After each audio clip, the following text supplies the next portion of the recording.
Merci beaucoup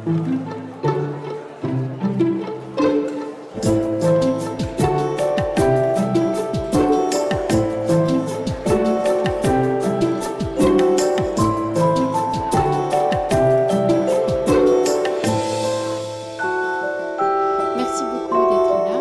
Merci Olivier Guèze d'être là. Vous êtes très sollicité en ce moment pour votre roman. Pour commencer, Olivier Guèze, est-ce que vous pouvez rappeler dire en quelques mots quel est le propos de la disparition de Joseph Mengele? Bonjour à tous. C'est assez simple. Le roman a pour raconte les 30 ans de la cavale de Joseph Mengele en Amérique du Sud. Dans une première phase, c'était un petit peu de mettre une barrière vis-à-vis de Mengele. Et dans une première phase, là, au cours des premiers mois, j'ai beaucoup lu en fait sur les criminels et la façon dont on avait pu raconter les criminels, notamment dans la littérature. Et le texte qui m'a le plus marqué, c'était De sang-froid de Truman Capote. Absolument rien à voir avec notre histoire. Mais la façon dont Capote racontait l'odyssée sanglante de ces deux paumés qui assassinent une famille au fin fond du Kansas, je l'ai trouvé absolument remarquable. Et Truman Capote a une magnifique définition d'un genre littéraire qu'il n'est peut-être pas le premier à avoir inventé, mais en tout cas qu'il a popularisé, qu'il a élevé à un véritable rang littéraire, qui est le roman de non-fiction. C'est-à-dire que vous accumulez énormément d'informations, énormément de renseignements, et à partir d'une masse gigantesque de documents, toute cette documentation, vous en faites un objet littéraire.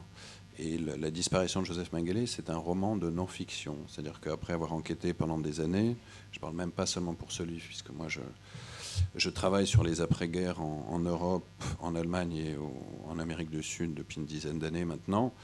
À partir de là, j'ai pu bâtir un texte qui se lit comme une fiction, mais qui n'en est pas une, ou très peu en fait. Par ailleurs, j'ai employé le terme de fiction, puisque j'ai beaucoup plus de liberté qu'un historien qui écrirait sur Joseph Mengele. Mais un historien, chaque phrase doit être prouvée par un document, par une archive, par une lettre, etc., etc.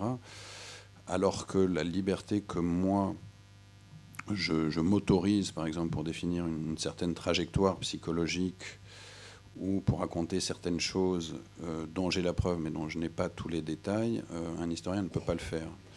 Et l'essai était beaucoup moins fort, je pense, qu'une écriture de fiction, notamment pour affronter véritablement frontalement cet homme qui était Mengele. Je vous donne un exemple, pour ceux qui ont déjà lu le livre. Lorsque Mengele se réfugie au Brésil, il va passer 14 ans avec une famille de fermiers hongrois, les odieux Stammer.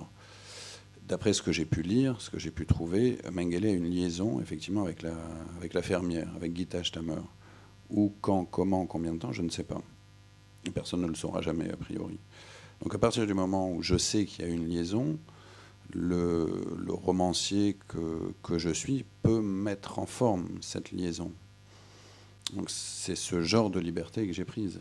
Mais tous les personnages qui sont dans le livre sont des personnages qui ont évidemment existé, et tous les grands repères historiques sont... Voilà, je respecte la vérité historique, parce qu'à partir du moment où je mettais Mengele dans le titre, j'avais une responsabilité vis-à-vis de mes lecteurs. Sinon, j'aurais créé un personnage de fiction comme Jonathan Little dans Les Bienveillantes.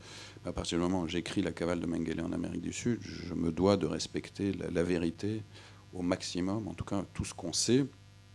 On saura certainement encore d'autres choses, mais à mon avis des petites choses au cours des prochaines années. Voilà, tout est vrai ou presque. Et l'inimitié entre Eichmann et Mengele, vous l'imaginez? Non, ça je ne peux pas me permettre d'imaginer l'inimitié entre Mengele et Eichmann. Avant d'écrire ce livre, j'ai coécrit un film qui s'appelle Fritz Bauer, un héros allemand. C'est un film allemand, Der Staat gegen Fritz Bauer. On l'a écrit avec le réalisateur, Lars Kraume, et on raconte dans ce film la collaboration, compliquée d'ailleurs, entre Fritz Bauer, donc ce grand procureur à Francfort, le procureur de Hesse, et le Mossad. Fritz Bauer reçoit en 1957 une lettre d'un aveugle. L'histoire est assez déroutante. Je vais ouvrir une première parenthèse. L'homme qui écrit à Fritz Bauer en 1957 s'appelle Lothar Hermann. Lothar Hermann est un juif allemand qui a perdu la vue après après avoir été torturé par la Gestapo. Il a réussi à s'enfuir à la fin des années 30, donc il a perdu la vue. Et il a à ce moment-là, il a une fille qui naît en Argentine et qui, au milieu des années 50, donc est une adolescente. Et il n'a jamais dit à sa fille, un, qu'il était juif, et deux, qu'il avait été torturé par la Gestapo. Donc sa fille ne sait pas pourquoi il est aveugle. Et cette jeune fille, au milieu des années 50, a un petit copain qui s'appelle Nick Eichmann, qui n'est autre que le fils d'Adolf Eichmann. Et donc les deux gamins se fréquentent, et un soir, Nick Eichmann va dîner chez les Hermann. Et Hermann, c'est vraiment le patronyme le plus germanique au monde. C'est comme Martin en France. Et donc Nick Eichmann se sent en sécurité. Il commence un peu à parler de son père. Il dit « Ah, c'est dommage, on n'a pas fini le boulot pendant la guerre, etc. » C'est des choses qu'il entendait à la maison. Et voilà, Lothar Hermann se dit « Tiens, c'est bizarre, Nick Eichmann, l'âge qu'il a. » Et donc il écrit à ce moment-là à Fritz Bauer. Fritz Bauer prévient à ce moment-là le Mossad, puisqu'il n'a pas confiance ni en les services judiciaires, ni en les services secrets, ni en les services diplomatiques allemands.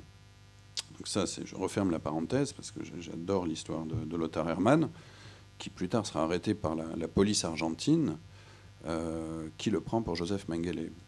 C'est une histoire, enfin, la trajectoire de Lothar Hermann vaudrait aussi un roman. En tout cas, ce n'est pas le propos de celui-ci, mais Lothar Hermann donc, apparaît dans ce livre. Donc en racontant cette histoire-là, j'avais commencé à beaucoup travailler sur l'Argentine des années 50, et j'avais notamment lu le livre d'une historienne, je crois qu'elle est allemande, qui s'appelle Stangenet, vous l'avez peut-être vu, voilà, Bettina Stangenet, merci, qui a écrit un livre, Eichmann avant Jérusalem, qui a été traduit l'an dernier en français. C'est un livre qui date d'il y a 6-7 ans en Allemagne, où elle racontait notamment les rapports entre Eichmann et Mengele. Donc après, moi, je les mets en forme, je les mets en scène, ce rapport-là. Mais je ne peux pas me permettre de dire qu'ils se détestaient, si je ne savais pas qu'ils se détestaient, par exemple. Et l'imprudence d'Eichmann, vous mettez en miroir avec la prudence de Mengele, ça aussi, vous les imaginez à partir d'informations que vous avez? Tout est vrai. Parce que il y a très peu de fiction, il y a du romanesque, mais c'est vrai. C'est vrai. Et Mengele se disait, Eichmann est bien imprudent. Mais Mengele détestait Eichmann. C'est une lutte, c'est une opposition, c'est un rapport de classe entre les deux. Ils sont de la même génération. Mengele vient de la grande bourgeoisie bavaroise. Eichmann vient de tout en bas. Eichmann a une carrière extraordinaire à l'époque du Troisième Reich. Il a fréquenté l'Olympe nazi. Mengele est un petit capitaine SS, un médecin qui a sévi dans les camps de concentration, comme des centaines d'autres médecins. Et lorsque la guerre se termine et qu'il se retrouve en Argentine, chacun a retrouvé sa position initiale. Mengele est tout en haut, il a de l'argent, il représente, il dirige les filiales sud-américaines de l'entreprise familiale qui produit des brouettes et surtout des machines agricoles. Et Eichmann se retrouve à nouveau tout en bas. C'est-à-dire qu'il élève des poulets, il ouvre une blanchisserie, il a 3 et bientôt 4 enfants. Et les deux hommes se méprisent. Parce qu'Eichmann a été immense, mais c'est un has-been. Et il ne peut pas s'empêcher d'en parler comme tous les has-been en disant « Mais moi, je voyais Heydrich tous les jours, et je voyais Himmler tous les jours, et j'ai rencontré Hitler ». Alors que Mengele, lui, n'était rien. Mengele n'existe pas dans un organigramme, dans la hiérarchie nazie. J'ai lu énormément de choses pour préparer le livre, notamment les 900 ou 1000 pages de la biographie d'Himmler. Mengele n'est jamais cité. Mengele n'existe pas. Et donc, les deux hommes se méprisent extraordinairement. Et effectivement, pour Mengele, qui a tous les codes de la grande bourgeoisie, c'est-à-dire il s'agit surtout de ne pas trop s'afficher et de trop parler, Eichmann non seulement est pathétique, mais en plus est dangereux. À terme, il est dangereux parce qu'il parle beaucoup trop. Et un des choix de Mengele qui lui permet d'avoir la vie sauve, c'est celui qui a consisté à refuser d'être tatoué lorsqu'il est entré dans la SS. Ça, c'est ce qui lui a permis de s'échapper a posteriori. Mais voilà, il est coquet, Mengele, et il refuse de se faire tatouer effectivement son numéro de SS lorsqu'il entre dans la SS en 1938. Ce qui fait que en 1945, il peut facilement se noyer parmi les millions et les millions de soldats de la Wehrmacht et de millions et de millions de réfugiés qui traversent l'Europe en tous sens entre 1945 et 1947. Vous citez un livre dans votre bibliographie qui s'appelle Médecin à Auschwitz, et vous parlez de celui... Enfin, c'est une silhouette du livre, un personnage. Vous pouvez en parler un peu de ce livre et de celui qu'il a écrit? Oui, c'est sans doute le texte le plus fort que j'ai lu pour préparer ce livre, même si ça ne concerne pas directement mon sujet, puisque moi, c'est Mengele après Mengele, en fait. Donc, dans l'un des crématoriums où Mengele avait son laboratoire, il avait évidemment des assistants. Et parmi ces assistants figurait un médecin juif hongrois qui appartenait aux Sonderkommando, donc qui aurait dû mourir, mais qui n'est pas mort. La preuve, puisqu'il a écrit un livre par la suite, qui s'appelle, j'ai toujours du mal à le prononcer en hongrois, Nizli.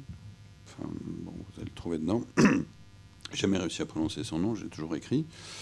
Et cet homme, ce malheureux, raconte ce que fut son quotidien pendant plusieurs mois aux côtés de Mengele. Et moi, je ne voulais pas faire de littérature, alors là, pour le coup, sur Auschwitz. J'étais très mal à l'aise. L'idée de réfléchir à comment écrire me mettait très, très, très mal à l'aise. Et donc, au milieu du livre, qui est un espèce de rappel à l'ordre, à partir du moment où la chute de Mengele s'esquisse, lorsqu'il arrive au Brésil, après l'enlèvement d'Eichmann, je cite quelques passages du livre du médecin hongrois.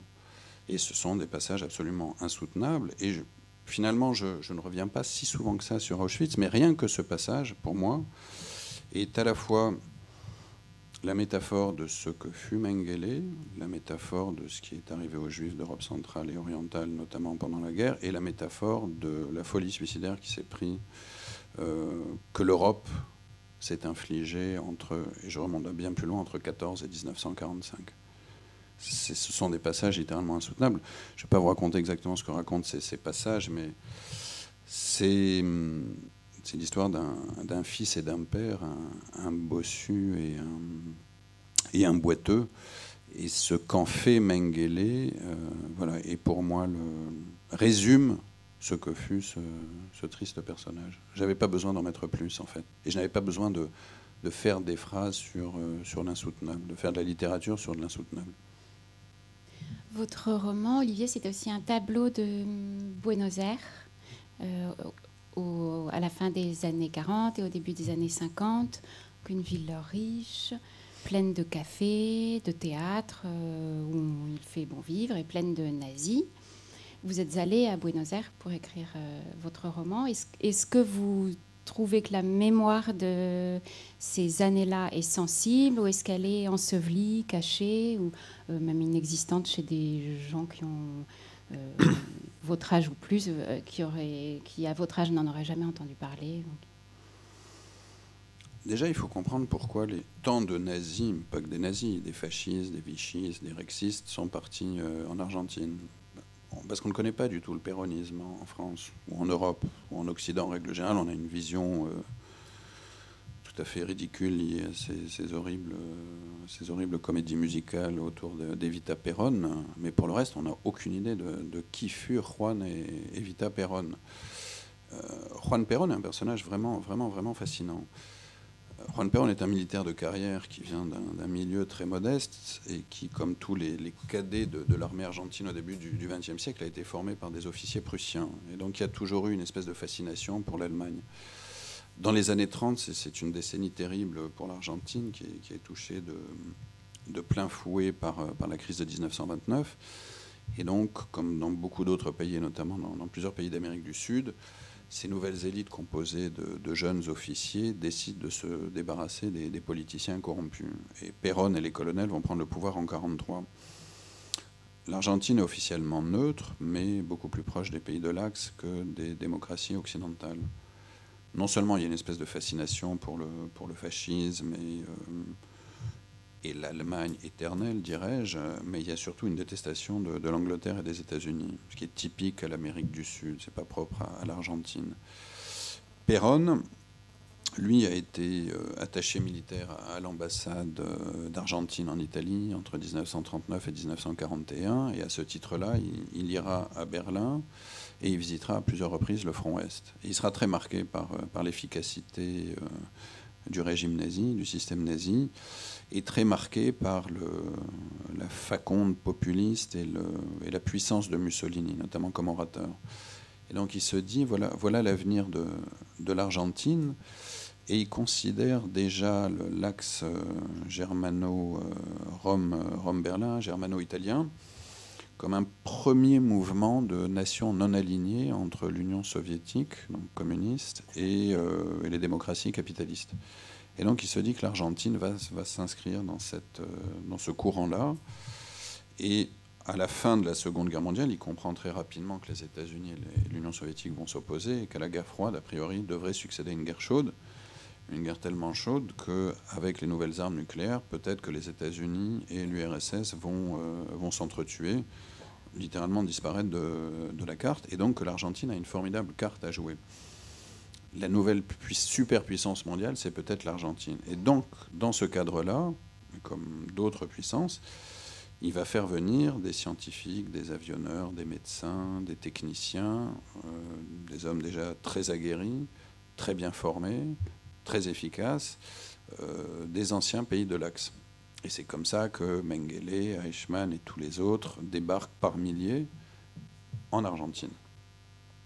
Ce passé-là, je ne dirais pas qu'il est tabou en Argentine, puisqu'il y a notamment, j'ai rencontré quand j'étais là-bas un journaliste historien qui a fait un travail vraiment remarquable, qui s'appelle Uki Goini, qui a eu beaucoup de succès. Son livre qui s'appelle La vraie Odessa. C'est un livre qui n'a pas été traduit en français.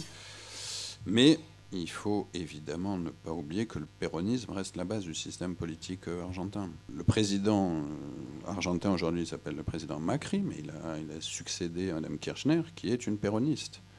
Menem était un péroniste. C'est-à-dire que le péronisme reste la force principale politique de l'Argentine. Toute la vie politique argentine, et en son centre, on trouve le péronisme.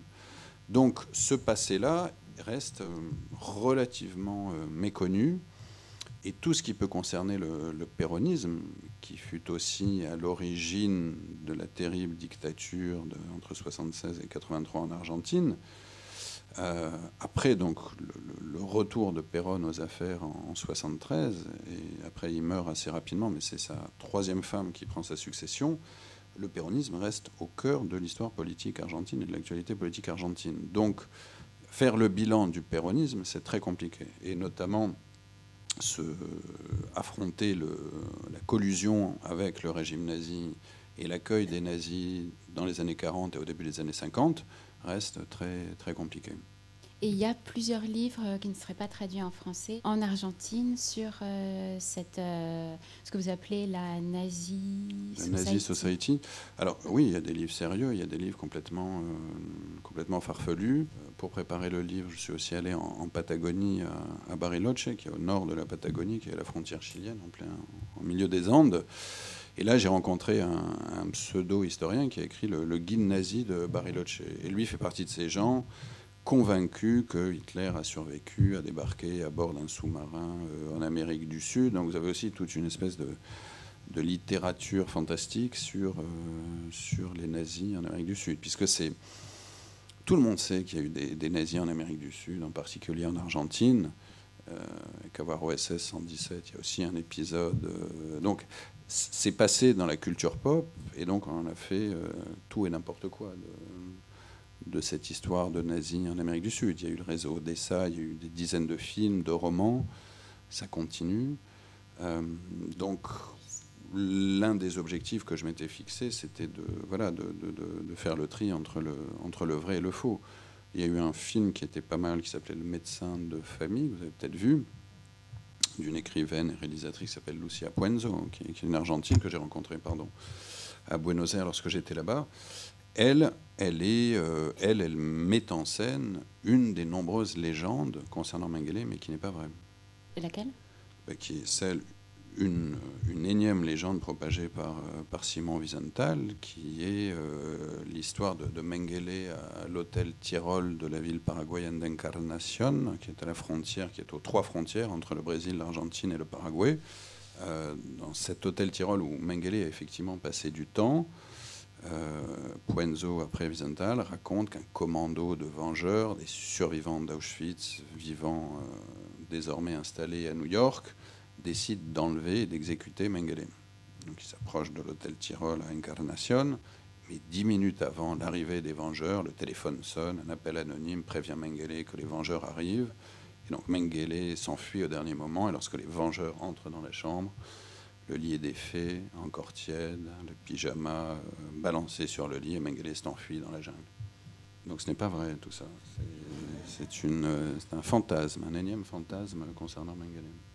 Simon Wiesenthal, justement, vous en faites il apparaît plusieurs fois dans le roman. La première fois qu'il apparaît, vous écrivez que c'est un conteur génial, roublard et charmeur, et que c'est à lui que l'on doit d'avoir fantasmé la puissance de Mengele. Après, vous l'aimez bien? Moi, j'aime beaucoup. Non, mais moi, j'adore Simon Wiesenthal. Mais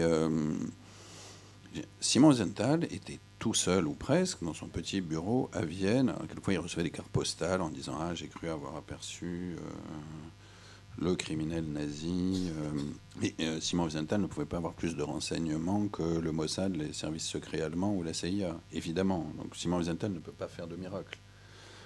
Donc Simon Wiesenthal a raconté tout et n'importe quoi sur Mengele. C'est pour ça que c'est un conteur génial. On lui doit parmi les légendes les plus savoureuses. Donc je vous en ai raconté une autre, je vous en ai raconté une, je vous en raconter quelques autres.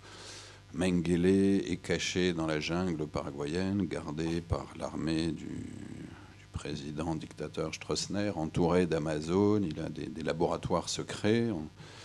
Il roule en Mercedes noire, c'est toujours très précis. Et lorsqu'il va à son bar préféré, il pose son pistolet sur le bar, entouré de femmes sublimes, bien évidemment. C'est-à-dire, en fait, on est dans un James Bond des années 60. Wiesenthal a raconté aussi que Mengele s'était enfui chez Nasser, en Égypte, mais Nasser, sentant que c'était peut-être pas une très bonne idée d'inviter Mengele, lui demande de partir. Donc là, il part en yacht sur une île grecque.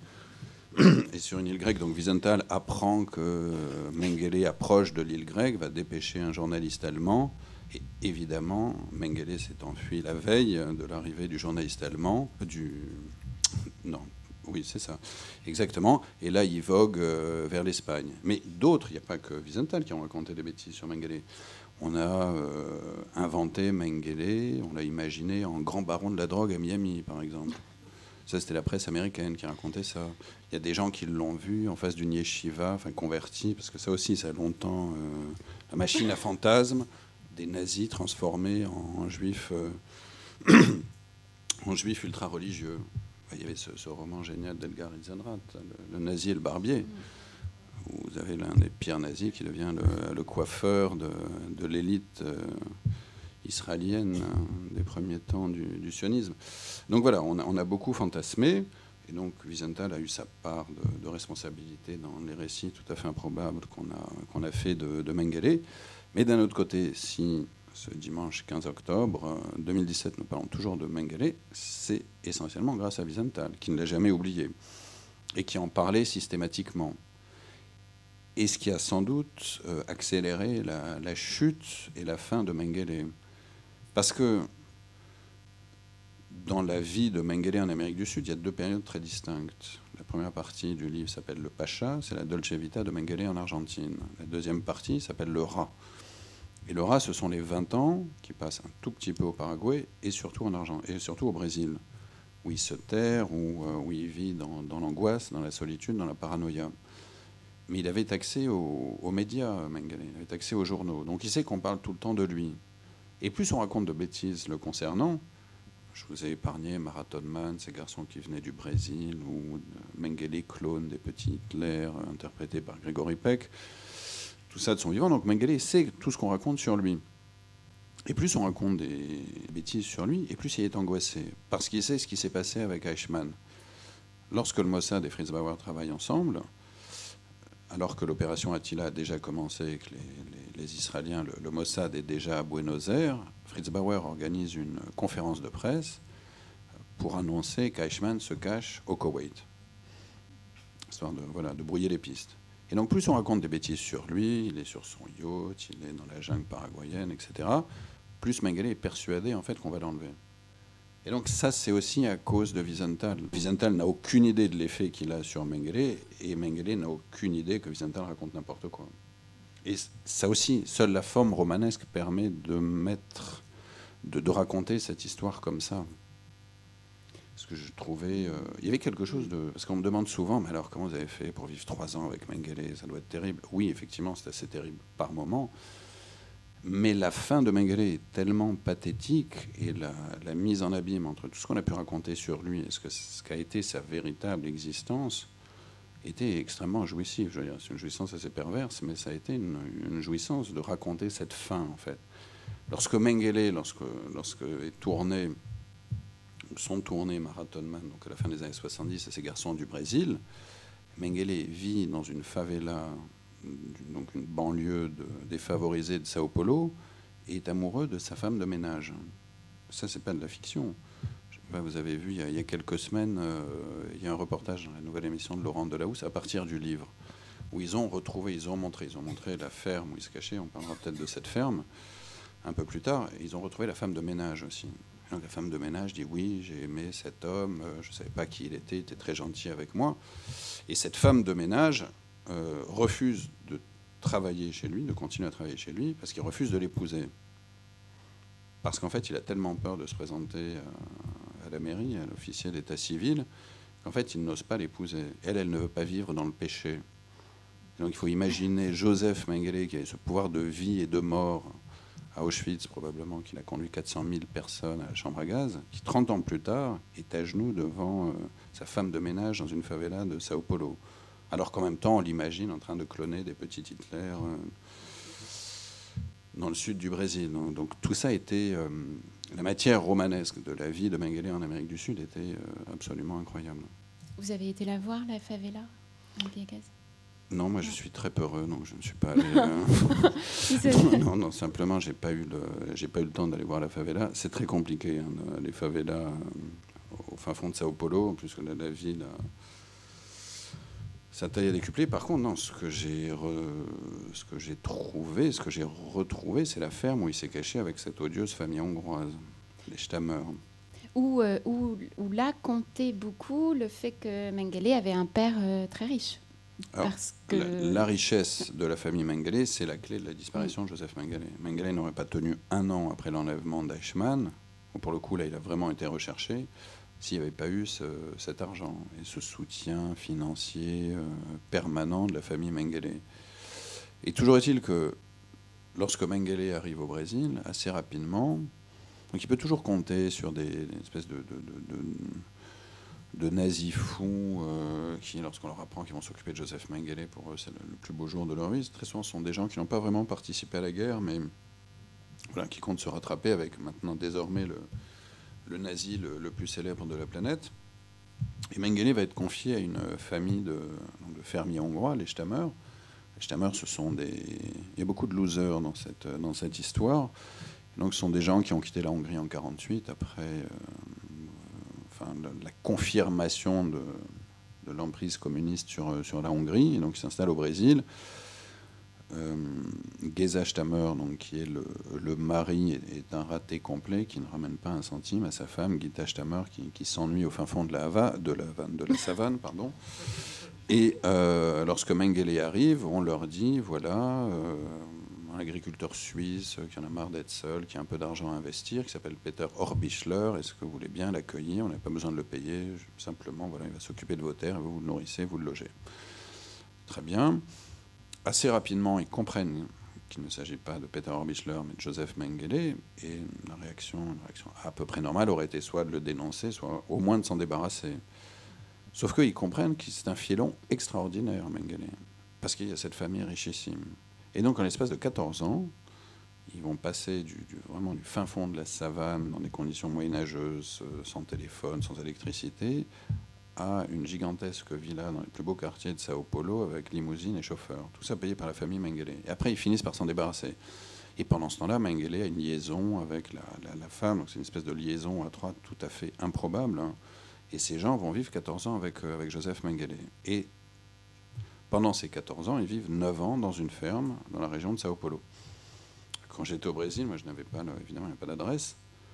Mais je savais que c'était à côté d'une petite ville qui s'appelle Serra Negra. Et donc on est allé là-bas avec mon interprète franco-brésilienne et on s'est assis à la terrasse du café de la place principale en cherchant des sexagénaires qui auraient pu croiser Mengele. On fait chou blanc pendant 2 heures et puis là tout d'un coup, tombé du ciel, un homme arrive et nous dit oui, moi je l'ai très bien connu parce que c'était le meilleur ami d'un des 2 fils de ce couple de Hongrois. Et donc ce garçon à l'époque montait à la ferme des Stammer et serrait la main tous les samedis de Tio Pepe, qui n'était autre que l'oncle Pedro, l'oncle Joseph Mengele. Et donc il m'a donné des détails tout à fait étonnants, on va dire, sur le quotidien de Mengele et sur le quotidien de ces Hongrois. Par exemple, Mengele a fait construire un mirador qui existe toujours. Si vous allez monter à cette ferme, le mirador est toujours là. Il avait un électrophone, parce qu'il adorait la musique classique, comme tous les grands bourgeois allemands de sa génération. Et donc il passait des heures, ce que je mets en scène dans le livre, comme dans une scène d'un film de Werner Herzog, Mengele, des nuits entières en écoutant de la musique classique sur Mirador, en train de surveiller l'unique route qui monte à la ferme, puisque derrière il y a une paroi rocheuse, une muraille. Mais quand Mengele avait le dos tourné, parce que la propriété était très grande, les gamins, donc les adolescents, grimpaient sur la tour et écoutaient les 45 tours des Beatles dans la tour de Mengele. Donc évidemment, ça se passait très mal lorsque Mengele, vous imaginez quand même. Et c'était ça l'une des choses les plus fascinantes dans l'écriture du livre. C'était cette rencontre entre la modernité occidentale brésilienne des années 60, les Beatles, le Brésil, les années 60, et ce vieux nazi qui n'était pas si vieux d'ailleurs à l'époque, il y avait une 50aine d'années, dans son Mirador. Et ça, je n'aurais même pas pu l'inventer. Donc, je ne sais plus quelle était votre question, mais en tout cas, c'est comme ça que j'ai travaillé. Et le rôle fondamental de cette famille Stammer. Mais l'une des choses les plus fascinantes en travaillant là-dessus, sur la cavale de Mengele en Amérique du Sud, c'est l'histoire d'un scorpion. Et à chaque fois que vous soulevez une pierre, vous tombez sur un serpent, une araignée. Il n'y en a pas un pour attraper l'autre, en fait, dans cette histoire. C'est une galerie de personnages secondaires absolument terrible. Vous avez parlé tout à l'heure, Olivier, de la mémoire de cette période sombre en Argentine, en disant qu'au Brésil, où Mengele a terminé ses jours, elle existe cette mémoire et une honte C'est très différent. De toute façon, c'est très différent l'Argentine et le Brésil, mais l'Argentine, c'est une politique d'État. Perón a invité, mis en place des réseaux, des filières pour faire venir ces criminels. Le Brésil, c'est une planète à lui tout seul. C'est très difficile de contrôler les flux aux frontières. Mengele n'a pas été invité par l'État brésilien à venir se cacher. Mengele est entré notamment dans cette région des 3 frontières, qui encore aujourd'hui est une zone de trafic, de non-droit, de criminalité. Et donc le Brésil n'a pas le même rapport. Il n'y avait pas un programme. Il n'y avait pas un programme. Et très honnêtement, le Brésil, globalement, le Brésilien moyen se contrefout de cette histoire. Ce n'est pas son histoire. Ce n'est pas son histoire. Sinon, on avait un criminel brésilien caché dans les Vosges. Je ne sais pas si toute la population française serait absolument choquée du criminel brésilien caché dans les Vosges. Donc aujourd'hui, c'est pas... oui, on sait, il y a eu d'autres nazis. Il y a eu Stangl, évidemment, qui était caché. Enfin, il ne se cachait même pas, Stangl. Il travaillait chez Volkswagen tranquillement, puis il savait qu'un jour, on l'attraperait. Effectivement, on l'a attrapé. Mais ce n'est pas du tout la même mémoire que la nôtre. Vous racontez dans le roman, sur 2 pages, un événement stupéfiant, qui est l'opération Tigre, menée par le Mossad. Est-ce que vous pouvez la raconter? Non. Je ne vais pas raconter l'opération Tigre. Non, c'est l'une des clés du roman. Ceux qui ne l'ont pas encore lu, je ne vais pas parler de l'opération Tigre. Mais effectivement, à cause de l'opération Tigre, le Mossad va lâcher Mengele. Et le Mossad ne saura plus jamais où est Mengele.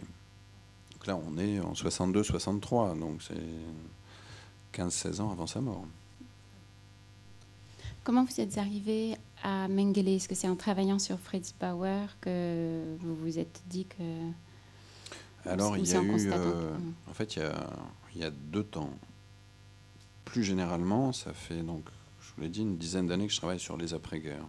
Je me suis installé à Berlin en 2005 avec une bourse du Sénat de la ville pour écrire ce livre que vous avez peut-être lu, qui s'appelait L'impossible retour sur l'histoire des Juifs en Allemagne depuis la guerre.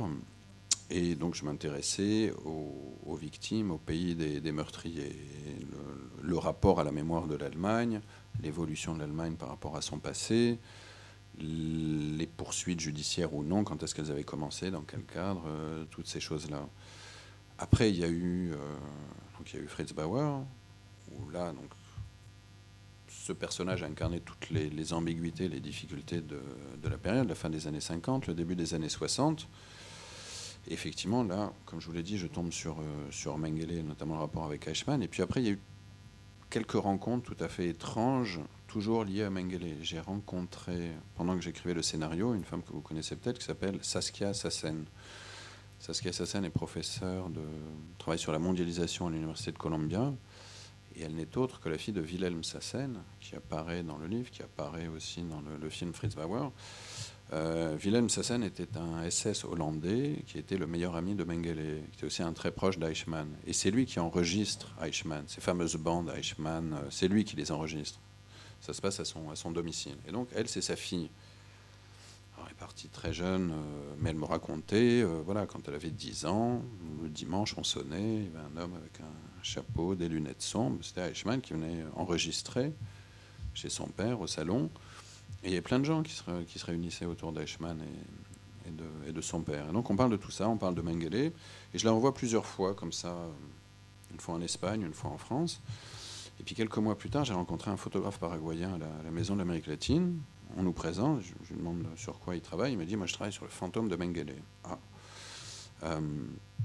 Et il me montre justement l'idée du fantôme, c'est-à-dire celui qui arrive toujours à s'échapper. Donc il y a toujours le pyjama, le drap défait, la malle ouverte.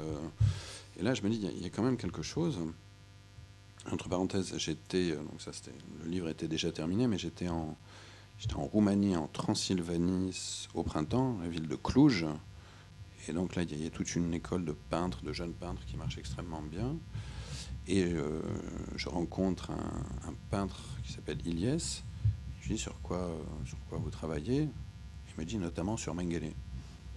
Il me dit décidément. Et en fait, ce jeune peintre qui vit à Berlin et qui marche très très bien a travaillé sur notamment ses portraits qui ont été peu utilisés par la presse. Je suis assez étonné. Il y a quelques photos de Mengele dans fin des années 60, début des années 70. Avec un chapeau, le col relevé, une énorme moustache, voilà, pour se cacher. Et donc, lui, il travaillait là-dessus. Et donc, bien avant de rencontrer ce peintre roumain, je me suis dit, voilà, il y a vraiment quelque chose, parce que je voulais quelque chose qui incarne, justement, cette histoire des nazis en Amérique du Sud. Et je me suis rendu compte qu'il n'y avait absolument rien en français sur Mengele, étrangement, ou peut-être logiquement, et que son existence en Amérique du Sud, il y avait vraiment une matière romanesque formidable. Et donc c'est comme ça que j'ai décidé de travailler sur Mengele en Amérique du Sud. Il y a une dizaine de jours, vous étiez invité sur France Inter. Je vous ai entendu dans l'émission de Laura Adler. Et il y avait Robert Baubert. Ouais, tu as passé un moment odieux à lire mon livre, m'a-t-il dit. Alors, à l'antenne d'ailleurs. Il a dit, la vie est tellement courte que je me demande comment on peut côtoyer un personnage comme ça. Est-ce que ça vaut la peine de côtoyer quelqu'un comme ça? Qu'est-ce que vous... Qu'est-ce que je lui ai répondu? Ouais. Et qu'est-ce que vous pensez de sa remarque? Oui. C'est sa remarque. Je pense que... En fait, pour finir de répondre à votre première question, pourquoi Mengele, j'ai aussi voulu voir le versant noir de l'impossible retour, c'est-à-dire celui des criminels. Parce que la guerre ne s'arrête pas en 1945. Il y a un après. Et moi, je trouvais fascinant de savoir ce qu'était Mengele après Mengele. Ok, pas été arrêté, pas jugé. Mais qu'est-ce que la vie a réservé à Mengele? Est-ce qu'il a été puni ou pas pour ses forfaits? Est-ce que la vie l'a puni? Est-ce qu'il peut être puni d'abord? Est-ce qu'un homme comme ça peut être puni? Donc ça, c'est une gigantesque question. Et ce n'est pas Il y a des réflexions sur le mal dans le livre, mais sûrement pas. C'est pas un essai. J'ai pas la prétention de répondre à cette question sans fin. Et donc oui, je pense que bien évidemment, il faut s'attaquer au mal. Il faut le confronter de face pour savoir, parce que le mal a toujours été là. Parce que je vais beaucoup dans dans les musées. Et en fait, lorsque vous écrivez, vous êtes hypersensible à tout ce que vous entendez, tout ce que vous voyez. Mais l'omniprésence du mal dans la peinture européenne, c'est quasiment l'une des caractéristiques de l'art, en tout cas de l'art classique européen. Évidemment, il y a le christianisme, la notion de bien et de mal, des choses comme ça, mais il y a une omniprésence. Il y a une omniprésence. Alors peut-être que Robert Baubert ne s'intéresse pas au mal, mais moi je trouve que c'est très très important, oui, de réfléchir à ce qu'est le mal et à l'une de ses incarnations, en l'occurrence Joseph Mengele. Quel est votre lien avec le... Avec Mengele? Non. Mais je pense que Robert Baubert s'intéresse au mal, mais sous une autre... Je ne sais pas, il n'était pas en forme ce soir-là, on va dire. Donc, quel est votre lien avec le judaïsme? Qu'est-ce qui vous a été transmis? Moi, j'ai grandi à Strasbourg, que je considère comme le dernier shtetl d'Europe.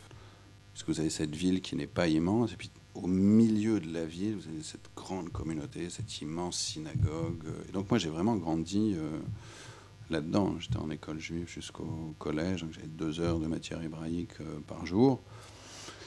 J'ai jamais été très porté sur la religion. Lorsque mes amis faisaient des espèces de compétitions de Mishnah, moi je restais avec les filles. Enfin, c'était pas du tout mon truc.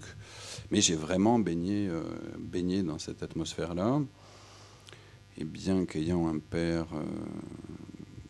d'origine tunisienne, j'ai toujours regardé moi plutôt vers l'Est. Mais pas l'extrême Est, plutôt l'Europe centrale. Et je m'intéresse pas seulement à l'Allemagne, je m'intéresse surtout au monde germanique. Parce que le monde germanique, il va du sud du Danemark au nord de l'Italie et de l'Alsace-Lorraine à l'Ukraine. C'est-à-dire ça s'appelle l'Europe, en fait. Et que tout se passe autour et à l'intérieur de cet espace. Et le judaïsme de cet espace-là était sans doute le plus laïque, le plus émancipé, ou le plus assimilé. Après, chacun son avis sur la question.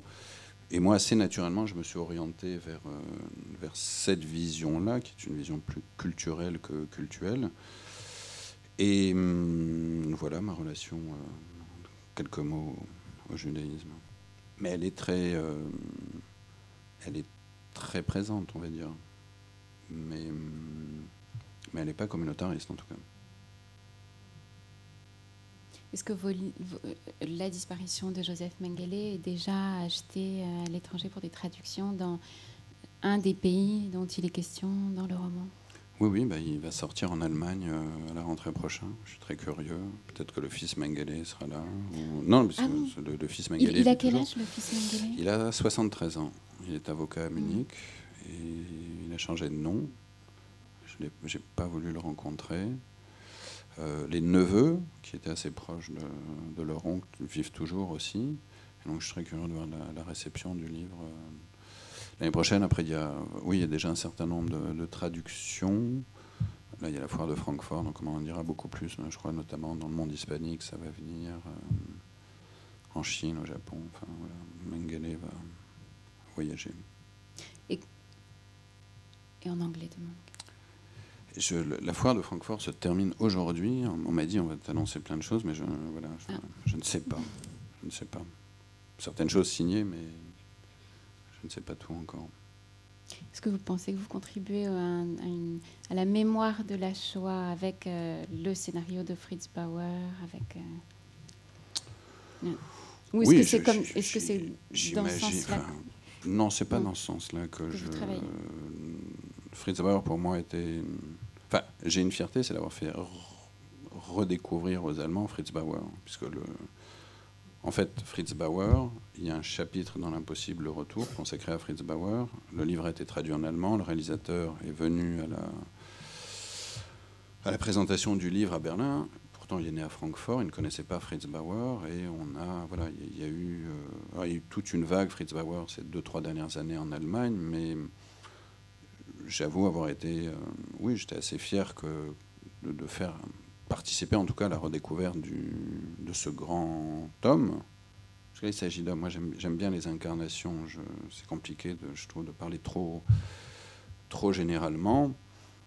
Et c'est vrai que le film a été beaucoup récompensé, une nombreuse récompense, nombreux Césars en Allemagne. Et j'avoue que lorsque j'ai reçu mon César en Allemagne, c'était un peu de la science-fiction, en fait. Tout ça grâce à Fritz Bauer, c'est assez étrange. Mais pour moi, c'est pas je n'aime pas tellement le terme de devoir de mémoire. J'aime pas cette association devoir-mémoire, en fait. Je pense qu'à partir du moment où on cherche à imposer cette idée de devoir, la mémoire est vue comme une contrainte. Alors que ça ne devrait pas être une contrainte, en fait. Ça ne devrait pas être un devoir de mémoire. Ça devrait être la mémoire. Quant à ce livre-là, il y a une notion de mémoire, mais c'est probablement lié au contexte dans lequel il a été écrit. Et c'est ce qui est intéressant avec cette rentrée littéraire, c'est que ce sont des livres qui ont été écrits entre 2015 et 2016. C'est-à-dire lorsque le mal a explosé en France, on va dire. Et ce qui m'a frappé chez Mengele, ce qu'il y a sans doute de plus vertigineux chez cet homme-là, parce que c'est un homme, c'est la médiocrité du mal. C'est la facilité avec laquelle un homme peut faire le mal. Parce que Mengele, c'est pas un tueur né, c'est pas un sadique, c'est pas. Il serait né 30 ans avant, 30 ans après, il n'aurait jamais découpé des petits-enfants dans son arrière-cour, pas du tout. Ça aurait été un sale type, c'est une évidence, c'est un homme mauvais, mais c'est pas un tueur né. Par contre, il rencontre un système qui va l'autoriser et l'encourager à faire des choses absolument abominables. C'est-à-dire légalement, entre guillemets, dans le nazisme, ce qu'il fait est légal, il est protégé. Il ne faut pas oublier, et c'était l'une des choses que j'ai découvertes qui m'a le plus fasciné, c'est son directeur de thèse qui dirige un laboratoire de l'équivalent du CNRS allemand, qui s'appelait à l'époque la société Kaiser Wilhelm, qui est devenue la société Max Planck aujourd'hui, vous connaissez certainement, donc le CNRS. C'est son directeur de thèse, ils travaillent ensemble sur la gémellité depuis quelques années, qui lui dit « va à Auschwitz ». Et donc c'est là qu'il y a le choix faustien de Joseph Mengele, qui à l'époque est pas très différent de la plupart des Allemands. Et il y va. Il y va parce qu'il veut avoir une chaire d'université après-guerre. Et donc ça va accélérer, parce que s'il trouve le secret de la gémellité, il va devenir un ponte de la science et de la médecine allemande, nazie. Parce que si on découvre le secret de la gémellité, pour peupler les territoires de l'Est qui auront été conquis, débarrasser des Juifs, d'une partie des Slaves, etc., faire des jumeaux, ce sera le secret pour produire des paysans soldats à l'Est, c'est la clé du succès. Et donc il y va. Parce qu'on lui dit, tu vas avoir accès au plus grand laboratoire du monde, et effectivement, donc il va faire des expériences. Au lieu de faire des expériences sur des lapins et des rats, il les fait sur des hommes. Et c'est ça qui est vertigineux chez Mengele. Sur cette banalité, cette médiocrité du mal. La médiocrité du mal, elle s'exprime dans les 30 ans qui passent en Amérique du Sud, sur sa fin pathétique. Et le fait que ça ait été écrit, donc ces années charnières 2015-2016, moi c'est peut-être ce qui m'a le plus marqué en fait. C'est combien c'est facile à un moment de basculer pour certains individus dans le mal et dans l'incompréhensible, plus que le devoir de mémoire. Ce livre aurait été écrit il y a 20 ans, oui, il ne faut pas oublier qui a été Mengele, ce qu'il a fait. Et évidemment, il ne faut pas oublier qui a été Mengele, ce qu'il a fait. Mais là, c'est encore plus, en tout cas de mon point de vue, sur la facilité du mal, quelque part. Dans toutes les sociétés, d'ailleurs. Vous travaillez sur une autre figure pour un prochain livre? C'est un autre portrait? Oui, mais alors ça sera très différent, parce que j'ai une passion assez infantile pour le football. Certains d'entre vous le savent. Hein. Donc j'avais écrit un livre qui s'appelait Éloge de l'esquive sur le dribble au Brésil et la culture noire il y a 4 ans. Et là, je prépare une petite histoire de l'URSS par le football, puisque la prochaine Coupe du Monde a lieu en Russie. Et puis après, je repasserai à des choses plus sérieuses, entre guillemets. Merci. Merci à vous. Merci.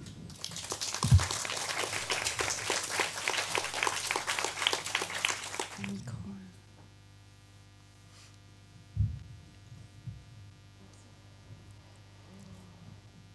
C'est bon, non? Non, Si. Bon, d'abord, je voudrais dire que le nom de Mengele figure en toutes lettres sur toutes les machines agricoles en Autriche, sans aucun... Non, pas en Autriche. Moi, j'ai vu en Bavière, en Autriche. C'est une marque allemande qui a été vendue dans le monde entier. Oui. Et la marque s'appelait Mengele. Et moi, j'ai une alerte Mengele sur mon téléphone, que je devrais peut-être désactiver. Et tous les jours, je reçois des offres de machines agricoles de seconde main. Bon, moi, je voudrais revenir à 1945, au moment où les Russes arrivent. Que fait-il de façon très factuelle? Que fait Mengele? Est-ce qu'il participe à la marche de la mort? Que fait-il à ce moment-là? Et on perd sa trace. Qu'est-ce qui se passe de façon très... Il quitte... Non, il participe pas aux marches de la mort. Il passe par un ou deux camps de concentration, mais très très rapidement. Et puis très rapidement, il se noie dans la Wehrmacht. Et après, il va se cacher 4 ans dans les environs de sa ville natale, dans le nord de la Bavière, où il travaille dans une ferme. 2 films ont été réalisés où il est question de Fritz Bauer, Le labyrinthe du silence et Fritz Bauer.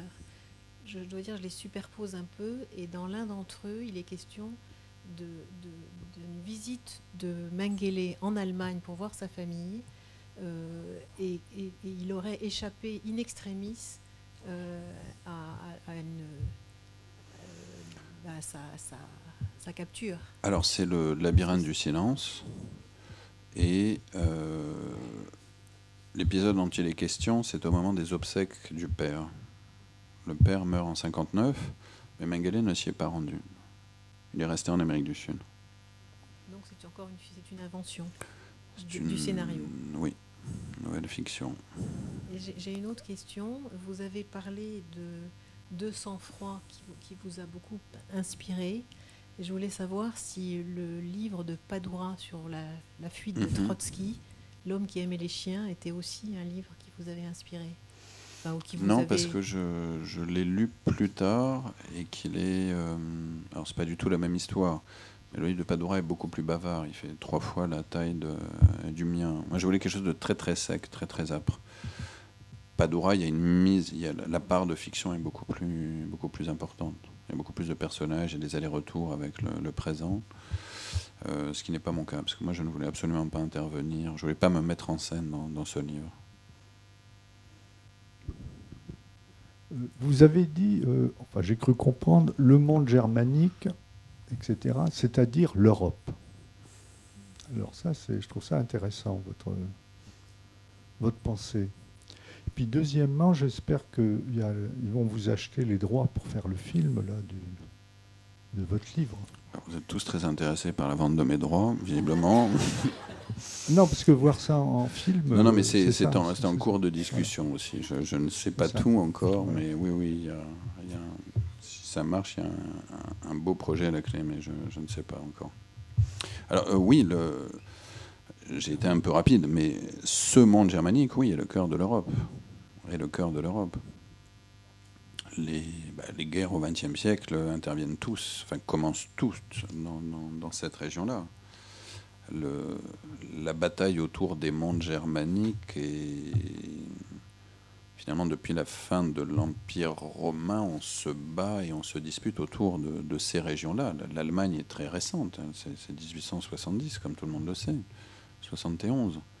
À l'échelle de l'histoire, c'est rien, c'est 150 ans, même pas.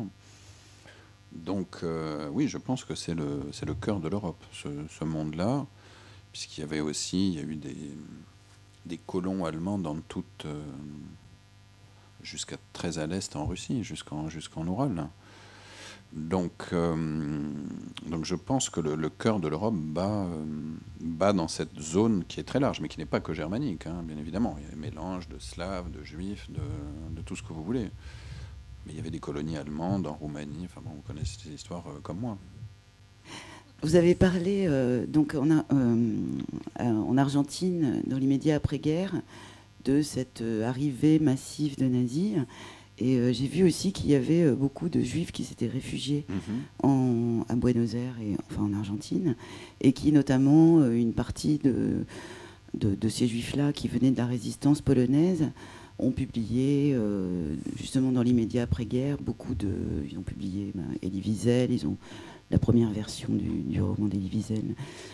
Et ils ont eu comme ça Et eux, est-ce qu'ils ont réagi à cette arrivée massive de nazis? Est-ce que vous avez pu avoir accès à des documents de ce point de vue-là? Alors, je ne me suis pas du tout intéressé à cette question-là, mais je veux dire, en Argentine, tout et n'importe qui arrive dans les années 40. Même si les Argentins ne tenaient pas trop, ça c'est des documents qui sont ressortis, qui sont sortis ces dernières années, ne tenaient pas trop à avoir trop de juifs, en tout cas en Argentine. Mais sur ces bateaux qui emmènent les nazis, il y a autant de juifs que de nazis. Mais à l'époque, l'idée c'est de reconstruire sa vie. Ce n'est pas du tout d'aller soit de faire la justice, soit de dénoncer qui que ce soit. Tout le monde veut se reconstruire. Et en Argentine, comme partout à ce moment-là, dans le monde entier, on ne parle pas du tout de ce qui s'est passé, ni dans les camps, et très peu de la guerre. On regarde devant, on ne regarde pas derrière. Sinon, on ne part pas en Argentine, d'ailleurs. Oui. On part en Argentine pour véritablement recommencer tout à zéro, avoir une nouvelle chance.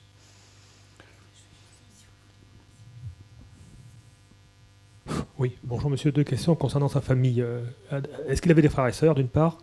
Et comment se dit que sa famille ait pu l'aider aussi facilement pendant tant d'années, en parfaite légalité? Merci. Comment sa famille a pu, pardon?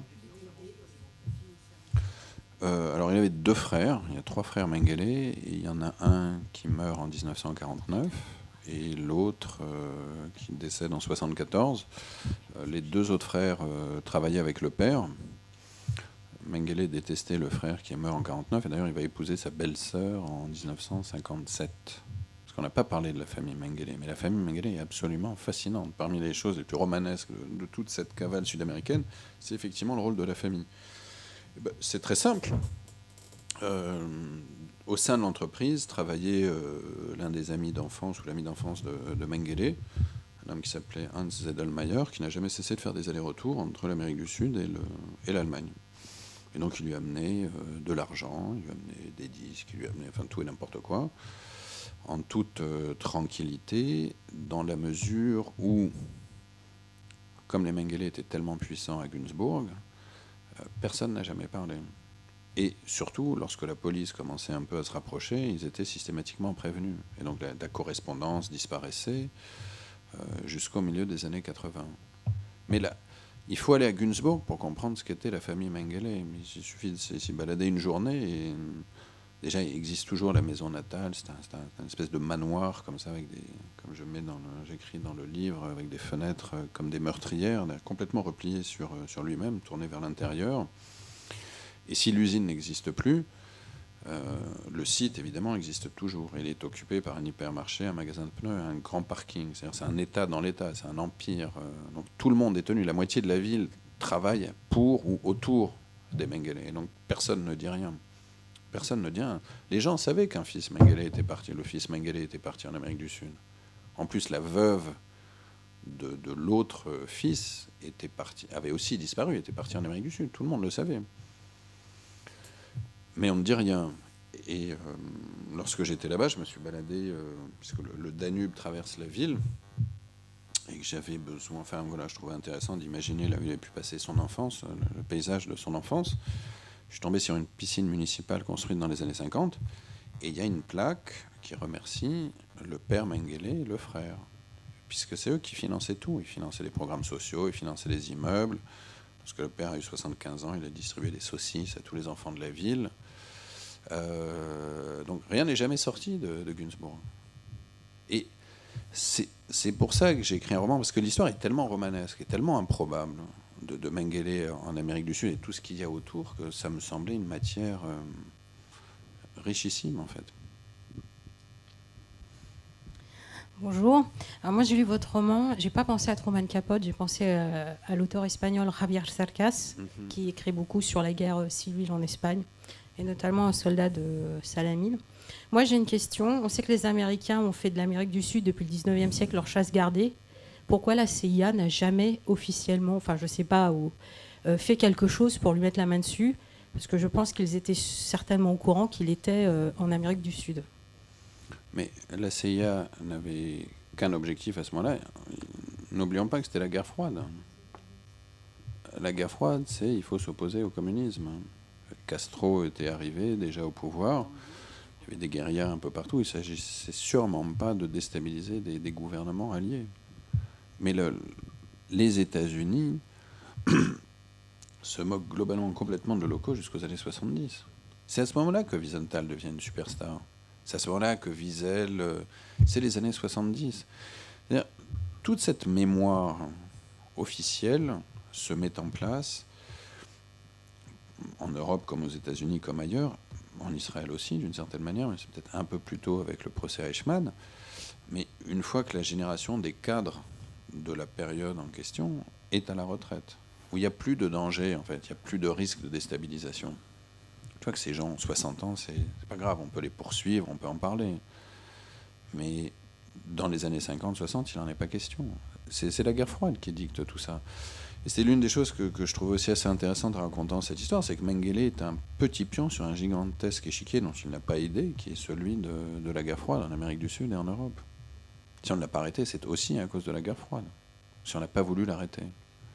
Mais les États-Unis n'ont pas dépensé $1 jusqu'à sa mort pour le débusquer. À quoi bon? Pour les Américains, ça aurait servi à quoi? À rien. À rien du tout. Oui, bonjour. J'ai une question. Vous précisez à plusieurs reprises dans le livre que Mengele écrivait des observations dans un journal. Et vous précisez aussi qu'il aurait écrit des poèmes ou un récit. Est-ce que ces écrits ont vraiment existé? Et si oui, est-ce qu'ils ont été retrouvés? Et si le journal a été retrouvé, où il est? Est-ce que vous en êtes servi? Il est chez moi. J'ai récupéré le journal. Je finis par en plaisanter parce que je parle tous les jours de Mengele, 2-3 fois par jour. Alors, ce journal a évidemment existé. Mengele a tenu un journal entre 45 et 49 quand il est dans sa ferme en Bavière. Le journal s'interrompt les 10 ans de Dolce Vita en Argentine et reprend à partir du moment où il se cache. D'abord au Paraguay et surtout au Brésil. Il a noirci des centaines et des centaines de pages. Il n'y avait pas grand-chose d'autre à faire. Où il déverse sa bile, son amertume, passe sa vie à geindre sur son pauvre sort, à s'apitoyer sur lui-même. Donc ce journal, aujourd'hui, en tout cas il y a 6 ans, en 2011, a été vendu par un vendeur anonyme à un acheteur anonyme pour $250 000. Donc moi je n'ai pas eu accès à ce journal. Par contre, certaines biographies des années 80, notamment celle que je considère comme la meilleure, a été écrite à l'appui de ce journal. Parce qu'en fait, le fils Mengele, Rolf, lorsque son père meurt, il court au Brésil et il récupère ses effets, notamment les journaux. Rolf Mengele va travailler avec un avocat new-yorkais et un journaliste anglais dans les années 80 pour écrire la meilleure, selon moi, encore une fois, biographie de Mengele. Et dans ce livre, on cite de très longs passages du journal, que moi je n'ai pas recopiés. Donc j'ai réinterprété ce qu'il y avait dans ce journal, selon ma propre perception du personnage. Mais voilà, tout ça est entièrement fondé sur ce que j'ai pu lire de ce journal, qui donne une idée quand même très précise de sa psychologie à ce moment-là. Est-ce que vous pourriez nous dire un mot sur la proximité de la dynastie Mengele, enfin de la famille entière en Allemagne avec le régime nazi, l'histoire officielle et puis éventuellement la vraie histoire, l'histoire officieuse? Le père Mengele, qui s'appelait Karl, était un homme d'affaires extrêmement roué. Et lorsqu'il a compris que les nazis arriveraient au pouvoir, il s'est inscrit au parti nazi. D'ailleurs, il a même reçu Hitler en 1932 lors d'une campagne électorale dans sa ferme. En fait, ce sont des suiveurs, mais ce ne sont pas des gens idéologiquement très engagés. C'est une famille typique de la droite conservatrice allemande de l'époque. Donc, très nationaliste, traditionnalistes, mais ce ne sont pas des nazis fanatiques, les Mengele. Et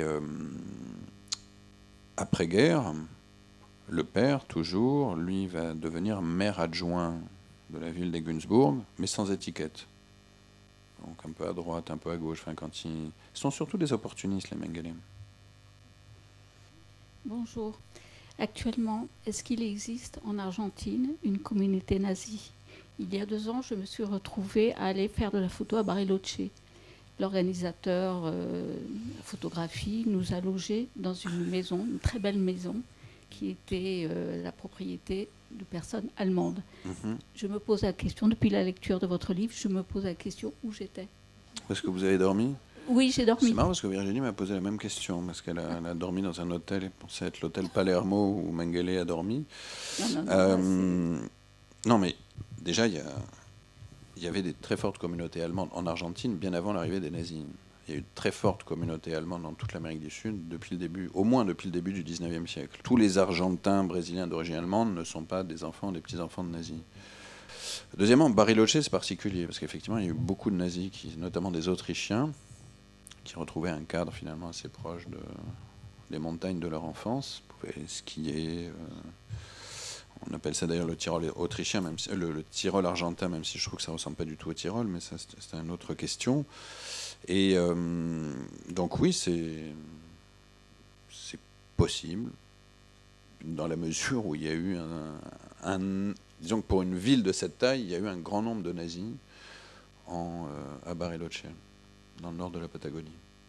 Parce que, bon, vous avez vu combien de temps vous avez mis pour aller en Patagonie? Bon, voilà, il faut imaginer, dans les années 40, il y a 2 trams par semaine. Ça prend des jours et des jours en train ou en voiture. Donc c'est l'endroit idéal pour se faire oublier, recommencer une vie. Effectivement, ils produisent du chocolat, il y a des Saint-Bernard, font du ski. On se croirait, en fermant les yeux, on n'est pas très loin de la mère patrie. Oui, j'ai pas encore lu votre livre, mais par contre, j'ai lu le livre de Posner et Ware, Mengele, The Complete Story. Je voulais savoir ce que vous en pensiez. Mais c'est ce livre que je trouve remarquable. Moi, je l'ai trouvé extraordinaire. Voilà, il est en langue anglaise, par contre. Tout à fait. Qui est selon moi la meilleure bio concernant Mengele. C'est pas romancé, il n'y a pas de choses inexactes ou...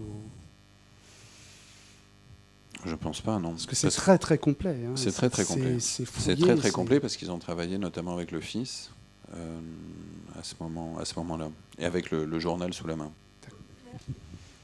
Bonjour, j'ai une question par rapport à quelque chose que vous évoquez dans le livre. Alors c'est là que j'en suis dans votre livre en fait, et aussi dans Fritz Bauer sur la question du cercle Dürer, du parti impérial, les élections dans les années 50 en Allemagne. Dans Fritz Bauer, vous l'évoquez quand le procureur ne peut pas aller voir les hommes politiques parce que les partis et l'administration est encore infestée de nazis. Est-ce que ces gens-là, comme vous disiez, c'était un peu les losers qui n'avaient pas, de cercle Dürer qui n'avaient pas forcément participé à la guerre, est-ce que pour vous, il y a eu vraiment dans les années 50, est-ce que c'était réaliste leur idée de revenir, de rester, ou est-ce que c'était le dernier espoir de gens dont l'idéal prenait fin et pourquoi dans cette administration Fritz Bauer avait si peur? Est-ce qu'il avait vraiment aussi peur de leur retour? Disons qu'aujourd'hui on connaît la suite de l'histoire, mais dans les années 50, personne ne croit en la démocratie allemande. Il y a un livre fascinant de John le Carré qui s'appelle « Une petite ville allemande », qui est écrit en 1967. Et le scénario d'une petite ville allemande, en 1967, c'est l'arrivée au pouvoir d'un parti nationaliste en Allemagne. C'est-à-dire que personne ne croit à la démocratie allemande.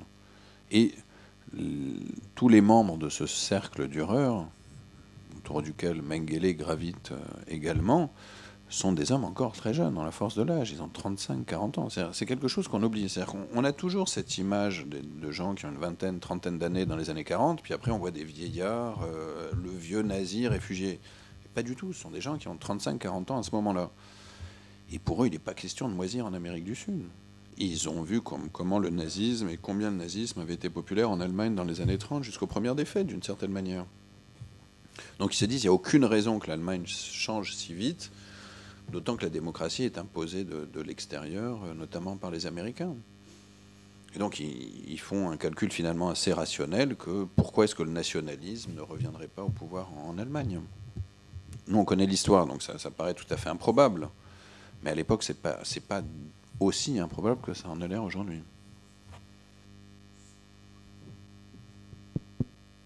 Bien, merci beaucoup à tous les deux pour cet entretien et toutes ces précisions. Merci à vous. Merci.